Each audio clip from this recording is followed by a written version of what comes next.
et la justice indépendante, une charge donc brûlante qui relance le débat sur la gouvernance actuelle donc des deux opposants yooyu noonu muy la déclaration de Amadou Ba et la déclaration de Tass. En tout cas tout ce que je dis peut-être li fi xaw a bees rek mooy plutôt la déclaration de Amadou Ba. moo ci bees. waaw Tass li muy wax ni yàgg na ko wax fi lu bees de affaire que Pastef est un parti sectaire que yeneen yi mu wax noonu. du lu bees yàgg na di ko wax c'est son point de vue sur ce parti là ak ni muy doxalee ak son point de vue même d'ailleurs sur le premier ministre. le président léegi lan moo bees dara beesul. li fi bees mi c'est plutôt Amadou Ba. ah oui. parce qu'il était longtemps silencieux.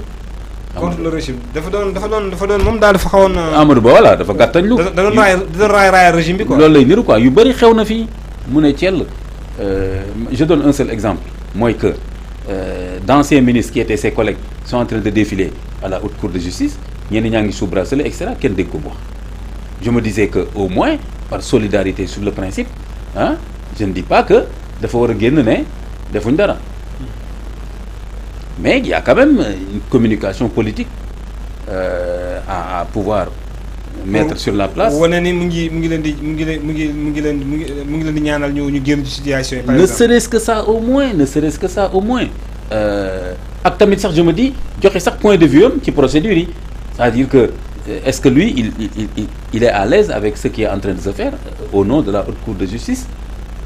Ak dossiers yi ni mu demee moo xam affaire Farba moo xam par exemple la ministre bi ñu defal actuellement bracelet Madior ñoo ñëpp quand même Amadou Ba tout ça c'était ces ministres c'était leur coalition.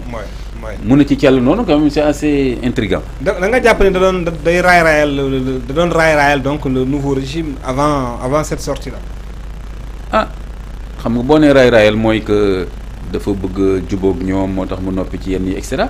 mënuma egg ba foofu vraiment je suis pas dans le secret truc mais li ma xam rek mooy son silence ci parce que yi nekk nii di xew ni actuellement mais ku mel ne Amadou Ba qui est venu deuxième élection présidentielle war na di ci wax xalaatam pour sénégalais yi xam kii effectivement ban xalaat la am ci dossiers yi nga xam ni justement ça c'est des dossiers publics justement ça c'est pas des dossiers de vie privée de trucs yoo détails yoo xam ni moom la gars yi di xuloo ci plateau yi. te moom da ci amoon niveau de responsabilité bu am solo. pour avoir dirigé les finances et aussi la primature. oui loolu moo tax vraiment loolu moo tax dossiers yëpp même affaire falsification rapport Cour des comptes bi sax man est-ce que yaa ngi rappelé un peu lu mu ci wax. dégguma lu mu ci wax. silence radio. c'est quand même bizarre am na ci responsabilité. Puisque quand même il a été ministre de l'économie et des finances pendant un certain temps etc. Donc bon je sais pas peut-être rapport 2019-2024 boobu xëy na nekkatul ministre xaw ma lan mais même bu ko nekkatul xam na nu muy doxee xam na comment on fait n'est-ce pas un budget xam na comment on fait des dettes etc. Donc mënoon na ci comme li ma la wax mënoon na ci en tant que un deuxième mënoon na éclairer Sénégalais yi avec courage en disant man de ni ma xamee suñu budget ni muy fonctionner. mënu ma ñu ngi koy invité aussi mu ñëw ci plateau yi tamit mu toog ñu laaj koy question dëgg fa yàlla loolu tamit da ciy baax trop. parce que j'ai l'impression aussi que nit ñi duñ ko invité wala du dem. waaw bon gars yi moom wax dëgg fa yàlla ñu ngi koy chercher. ñu ngi koy chercher bu baax a baax war na wuyu. ñu ngi koy chercher bu baax a baax. kenn mënu ko imposer plateau bu muy dem mais quand même au moins de temps à autre. exprimer wu sur ces dossiers là. je crois que surtout comme ni ma la ko waxee kuy laaj réew. ak koo xam ne laajoon nga réew déjà am fi responsabilité yëpp tey jii Amadou Ba ñi ko gën a xam tey nu état sénégalais di fonctionner surtout sur le plan finance publique ak tey fi ngi réew mi toll ba suñu autorité di wax ni plan de redressement la ñuy préparé loolu yëpp Amadou Ba ne ci yéen lan lay xaar plan d'enterrement. da ngaa jàpp ni par exemple que ni. c'est un des meilleurs connaisseurs de l'état des finances publiques du Sénégal depuis 10 ans. sur le plan politique. Le silence de Amadou Ba ça joue contre moom actuellement. Je ne sais pas je ne peux pas le dire. mais. parce que bon li mu mujjee wax nii.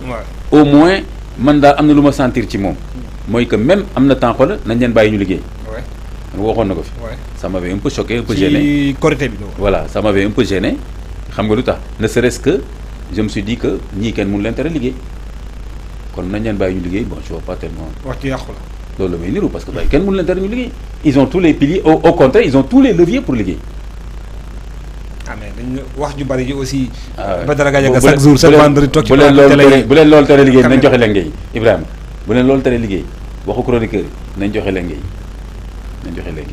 alors donc bu nañ leen bàyyi ñu liggéey xoolal Pa Wade bi mu commencé fii vraiment di def yu bizarre xoolal bàyyi leen góor gi mu liggéey après fu mu mujjee mooy su ngeen ma bàyyiwuloon ma nekk président fii ak 3 mois kenn du fay salaire loolu la doon liggéey kon bàyyi leen góor gi mu liggéey léegi nag kon tam bon ñi tam nañ leen bàyyi ñu liggéey après finalement on va vers un plan de redressement et surtout comme ni ma la waxee responsabilité Amadou Ba pour man politiquement mooy que actuellement nos autorités actuelles disent que en fait lii yëpp c'est le régime sortant moo ñu fi yóbbu parce qu'il cachait les chiffres parce que nangam donc loolu yëpp candidat du régime sortant et il était candidat du régime sortant de Benno Bokk Yaakaar ñu bëri dañ koy fàtte voilà ñu bëri dañ koy fàtte et que autorités yi nee nañu su ngeen gisee tey Sénégal toll ci dette bu toll nii ba ñu war a def plan de redressement c'est que c'est tout simplement le passif du régime sortant boobu mënoo cee génnee kii nu mu tuddati Amadou Ba donc moi je me dis non seulement li mu appartenait ci régime sortant bi nekkoon candidat pour diriger ce pays là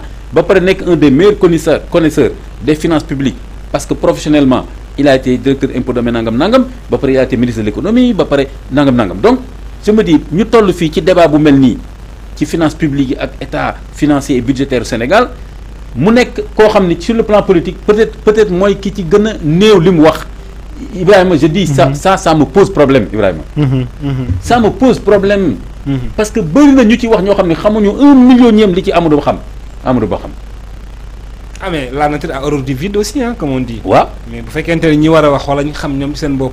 ñoo ne léegi mu ne bàyyi leen ñu liggéey pas pour quelle bàyyi leen ñu liggéey léegi après léegi mu ne nangam léegi li mu mujjee wax mooy lan mooy que nu mu tuddati nañu liggéey te bàyyi wax bi kon léegi waxatul ne dañ leen tere liggéey ñoom ñoo fi nekk di wax bañ a liggéey kon ñoom ñooy gàllankoor seen bopp xam nga léegi waxatul bàyyi leen ñu liggéey mais liggéey leen te ngeen bàyyi wax bi ah bon kon ñoom ñoo nekk di wax bañ a liggéey.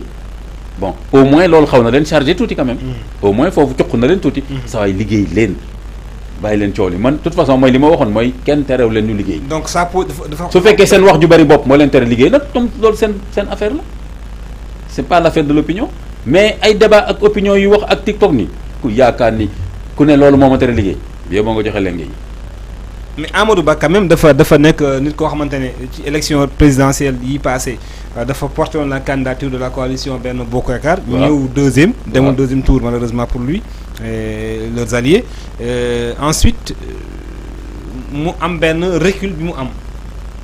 conséquent ak lui aussi par rapport ak bàyyi la ñu liggéey c'est-à-dire que moom dafa noppi woon mën nañu ko jàppe ci angle boobu noonu. dafa doon bàyyi observer un peu. parce que tamit le temps de la politique dafa am le temps de voilà de faire autre chose aussi am. moom xëj na dafa jàpp ni nit ki mënoo dundee politique 12 mois sur 12. mu sori woon tuuti réew mi demoon na fi voyage d'ailleurs ne gars yi bàyyi la ñu liggéey maintenant nag peut-être qu'il a eu à faire le constat que wax dëgg fa yàlla ñii peut-être fi ñu jëm xëj na c'est pas la bonne direction selon lui en tout cas mu ne nag wax dëgg fa yàlla sama gars yi yeewu leen mais ñenn ñi dañoo jàpp ni xëj na dafa am ay connivence ils sont parce que nag ñoo nekkoon woon impôt et domaine Ousmane Sonko Amadou Ba ñoom Diomaye ak et tout